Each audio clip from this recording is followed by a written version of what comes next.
Hey all the future assistant professors, welcome back to English for English by Pooja Singh. Today we are going to talk about UGC NET paper 1 6-month strategy for absolute beginner. What does that absolute beginner means? This means you are starting with the zero clarity. You don't know what UGC NET means, what beginners means, what advanced level means, what type of question they ask. So in the next few minutes we are going to talk about each and everything, and this video is exactly for you when you are starting that from where we should begin, right?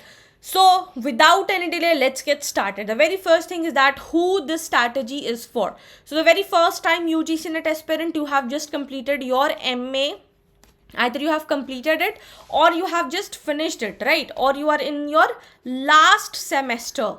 Okay, I'm assuming that you are in last semester and you have started it. Okay, then students with the weak paper 1 base, literature students who ignore paper 1, and this is the biggest nightmare जिनका subject literature है, and if they are ignoring paper 1 they are doing their biggest mistake. If you are taking care of paper 1, your score, and this is where JRF is there, right? Or working or slow learners. So if you follow this complete pattern, paper 1 can become your score booster and not a burden. So without any delay, let's get started how we are going to talk about our plan, right? So the very first thing, I would just tell you one thing. Okay, I'll just tell you one thing. See, today is 21st of January 2026, and your examination will be around either in the first, I'll just assume first week of June 2026.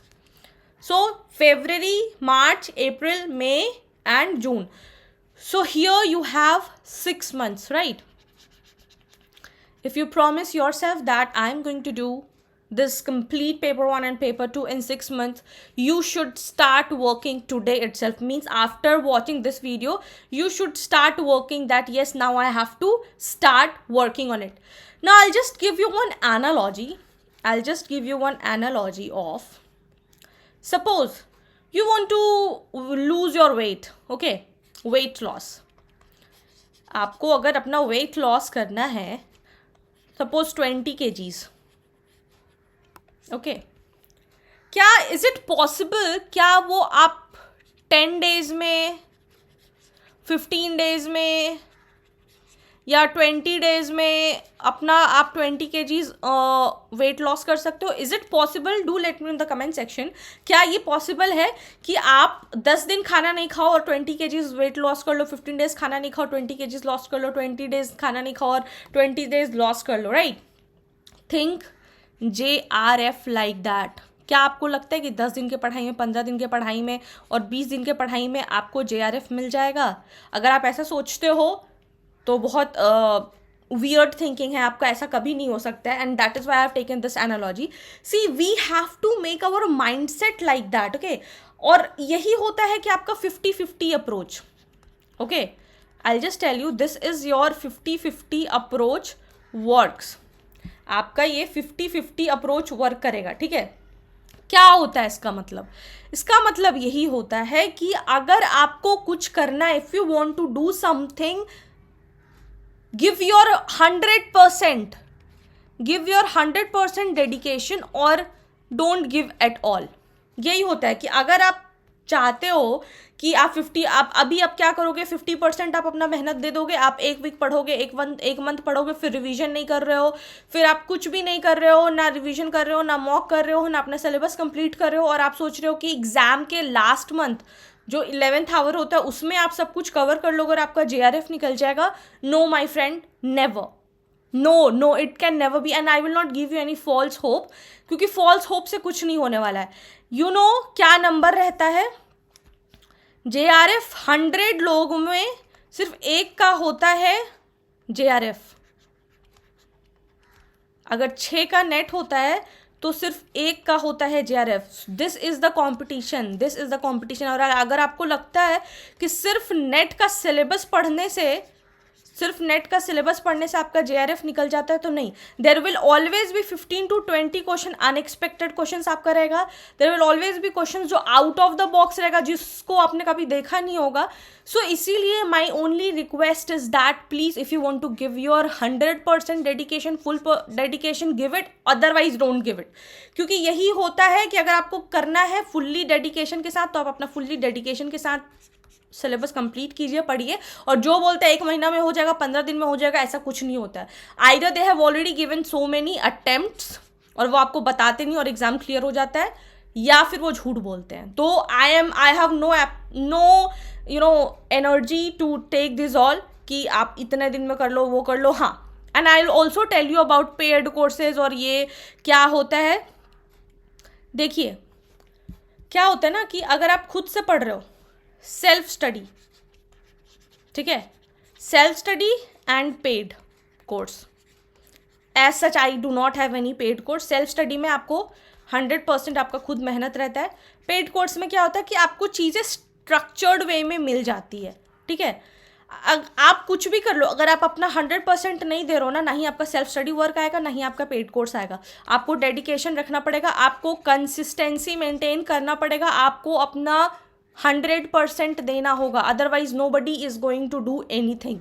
या what we can do, I also have made a handwritten notes, ठीक है. तो वो आपका time save कर सकता है, आपका टाइम सेव कर सकता है कि आपको नोट्स नहीं बनाना पड़ेगा, आप उस चीज़ को रिवाइज कर सकते हो. And this is Holi depend on you कि आपको वो लेना है या नहीं लेना है, ठीक है. वो आपका टाइम सेव करेगा बस. आई will not give you guarantee कि आप मेरा हैंड रिटन नोट्स लोगे तो आप पास हो जाओगे. नो, बहुत लोग होता है कि पेड कोर्सेज ले लिया, हैंड रिटन नोट्स भी ले लिया, लेकिन उनका एग्जाम नहीं निकला. क्यों? Because they did not do self study, they did not do revision. So this is the exact thing. अगर आपको स्टार्ट करना है तो प्लीज़ आप 100% स्टार्ट कीजिए, और अगर आपको स्टार्ट नहीं करना है then don't start at all, ठीक है.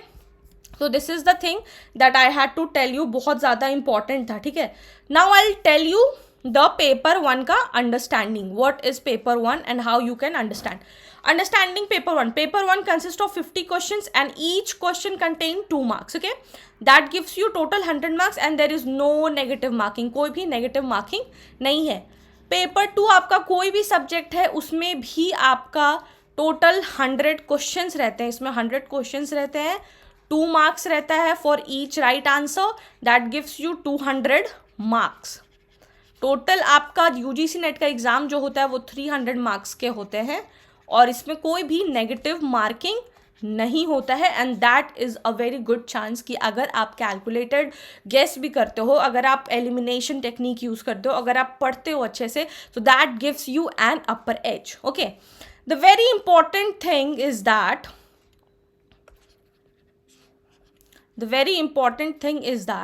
you don't need 100 out of 100. बहुत अच्छा बात है ये, लोग ये समझते नहीं है. You don't have to give 100 out of 100. आपको सारा क्वेश्चन सही नहीं करना है. You just need 55 to 65 marks consistently. Is that very very very very very important. अगर आप 55 to 65 marks ले आते हो पेपर 1 में, nobody can stop you JRF लाने के लिए, ठीक है. Now, paper 1 is not about the memorizing books and it is about the pattern recognition and PYQ. I keep on saying, अगर आप 10 बुक्स भी पढ़ लो ना तो उसमें से कुछ नहीं आने वाला, लेकिन अगर आप पैटर्न रिकग्नाइज कर रहे हो कि क्या क्या लास्ट ईयर क्वेश्चन आया, क्या मैंने PYQ सॉल्व किया है, तो बहुत ज़्यादा इंपॉर्टेंट होगा, ठीक है.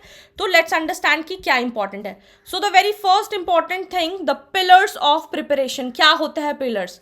Pillar first is the syllabus, pillar 2 is the revision and notes, pillar 3 is PYQ. The very important thing that I will tell you, syllabus, please go to the website of UGC, ntaugcnet.com. आपको वहाँ पे paper 1 का syllabus मिल जाएगा. Download it, ठीक है, download it in print form. आप book में, आप अपने मोबाइल में सेव कर लोगे, आप कभी नहीं पढ़ने वाले हो.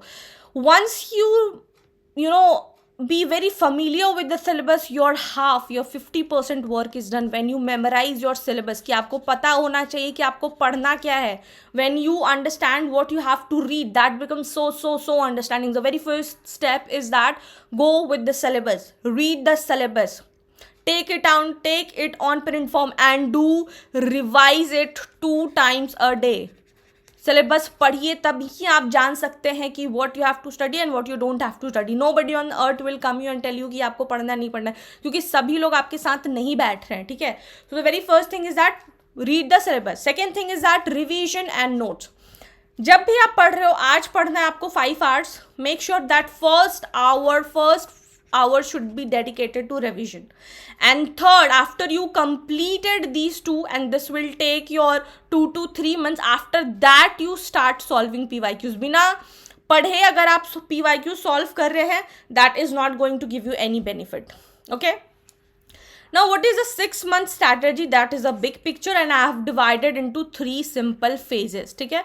The very first phase will be month 1 to 2, that is the concept clarity. Phase 2, that is month 3 to 4, that is the PYQ mastery. And phase 3, that is month 5 to 6, that is the revision plus accuracy. Please take a screenshot and start your preparation with me. If you give your 100%, I'll give my 200%. Right. Now, let's move. What is the phase 1? So the phase 1 will be build foundation. आपको foundation, जब आप नया घर बना रहे हो तो ना, तो आप पिलर देते हो. ठीक है. कोई भी नया घर बनता है तो उसमें हम पिलर देते हैं, और उस पिलर के लिए ना ये ज़मीन है, इसके अंदर इतना गड्ढा होता है, इतना डेप्थ होता है. अगर ये डेप्थ नहीं देगा ना, तो जब भी अर्थक्वेक आएगा तो ये बिल्डिंग डिमोलिश हो जाएगा. सो इसीलिए फॉर नेट, अगर आपको स्ट्रॉन्ग करना है अपना बेस, आपको अपना फाउंडेशन बिल्ड करना है, and this is the foundation जब आप बेसिक चीज़ों के बारे में जानते हो. So the very first thing, as a beginner, never start anything randomly. That's a very suggestion from my side. Start with teaching aptitude, then research aptitude, then communication, then ICT, and then logical reasoning. They are the most scoring part of your UGC NET paper 1, right? And this 5 topics alone give you 25 to 50 marks. Very, please take a screenshot and then start. Now, how to study each topic, how you have to study. For every topic, study basic concepts only. Same day attempt PYQs. अगर आप basic topics कर लेते हो, teaching aptitude. ठीक है. Teaching aptitude में क्या करना है आपको? टीचिंग एप्टीट्यूड में हर वो चीज़ पढ़ना है, सारा मॉडल्स पढ़ना है. टीचिंग मॉडल्स क्या होता है? टीचिंग में आपको बस पता है what you have to do in teaching में आपको अपने आप को एज अ टीचर कंसिडर करना है, एंड ये सोचना है कि क्या हम स्टूडेंट, अगर हम कुछ भी कर रहे हैं, क्या वो स्टूडेंट का भलाई हो रहा है. अगर वो आपका पॉजिटिव आंसर है, देन इट इज़ करेक्ट. आपको हमेशा स्टूडेंट के भलाई में सोचना है, हमेशा लर्नर सेंटर्ड अप्रोच मेथड वो करना है, और इसके लिए एक शॉर्ट नोटबुक बनाइए, सो दैट आपको लास्ट टाइम में रिवीजन के लिए बहुत ज़्यादा इंपॉर्टेंस हो. ठीक है. Now, you don't have to read 10 sources, 1 concept plus PYQs, and that's enough. कहीं भागने की ज़रूरत नहीं है आपको. If you are doing self study, no need to run, you just have to understand things. Okay. And daily 2 to 2.5 hours is sufficient if you are giving that 100% full dedication. Now, moving forward to phase 2. Phase 2 will be mostly PYQ based study. That is the most important thing, and that is where selection happens. What does that mean? Please solve 2010 to 2025 topic wise PYQ, and you will not understand the value. Her bar pattern repeat होते हैं, हर बार question होता है, हमेशा teaching model से आपका question आना है, हमेशा कम्युनिकेशन मॉडल से आना है. That are the basic and that are the easiest thing that repeats.